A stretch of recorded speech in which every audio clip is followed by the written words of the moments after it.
Driver seat থেকে মিঠুন জবাব দিল, অনিক রাস্তা ব্লক, কিভাবে নিব? অনিক বলল, হোয়াট? এক কাজ কর, ডিসপেন্সারিতে নে। আচ্ছা। গাড়িটি ডিসপেন্সারির সামনে এসে থামলে ফার্স্ট এড বক্স এনে দিল ফুয়াদ। ফুয়াদ জানালা দিয়ে উকি মেরে বলল, অনিক আর কিছু লাগবে? প্লিজ, লাগলে এখনই নে। আমরা আটকা পড়বো দোস্ত, সামনে রাস্তা বিপজ্জনক, আর্মি যেতে দিবে না। অনেক স্যাবলন দিয়ে ক্ষত জায়গা ক্লিন করতেই বলল, আর্মি যেতে না দিলে আর্মিদের লজে থাকবো, তবুও গাড়ি চালা। ফুয়াদ বলল, শিওর? ফুয়াদের প্রশ্ন শুনে চরম বিরক্ত হলো অনিক। ফুয়াদ অনিকের চেহারা বুঝতে পেরে কাছুমাছু করতে করতে গাড়িতে উঠল।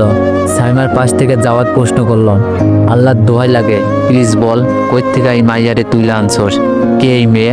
নষ্টা বেসরম মাইয়াও হতে পারে। অনেক কঠিন গলায় বলল, শেষের লাইনটা ফার্দার মুখে আনবি না। মেয়েটাকে দেখে ওয়েল ফ্যামিলির মেয়েই মনে হচ্ছে, জাস্ট শাড়ির কুচিটা ছিঁড়া, ব্লাউজের হাতা ছিঁড়া, দ্যাটস অল। এত নর্মালি কেমনে বলিস ভাই? রেপ কেসও তো হতে পারে, কেমনে সিওরিটি দিবি? অনেক মেয়েটার মাথায় ব্যান্ডেজ করে দিল। কাটাছেঁড়া জায়গাগুলোতে মলম লাগিয়ে দিতেই সাইমা উচ্চস্বরে বলে উঠল, তুই আর মলম লাগাবি না, ওকে ছবি না বলছি, আমি সহ্য করতে পারছি না। রাস্তার ফকিন্নিকে তুই এভাবে টেক কেয়ার করছিস? অনেক মলম দেওয়া শেষ করে টিস্যুতে হাত মুছে জোরে একটা নিঃশ্বাস ছাড়ল। সাইমার উত্তর দেওয়াটা প্রয়োজন মনে করলো না অনেক। সাইমার মতো ফালতু থার্ড ক্লাস ইডিয়েটকে কি উত্তর দেবে সে? ইডিয়েট তো ইডিয়েটই। এসির নিচে কোলে থাকা মাথাটার দিকে একবার শান্ত চোখে তাকালো অনেক।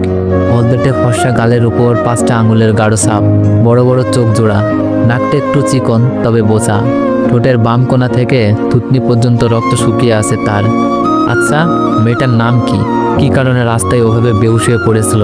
মেয়েটিকে দেখে অতটা খারাপ মনে হচ্ছে না, কিন্তু শরীরের অবস্থা দেখে দর্শন ছাড়া অন্য কিছু আওড়াতেও পারছি না। আচ্ছা, মেয়েটাকে কি রেপ করেছে? অনেক হঠাৎ চোখ বন্ধ করে মেয়েটার মুখের উপরে ঝুঁকলো।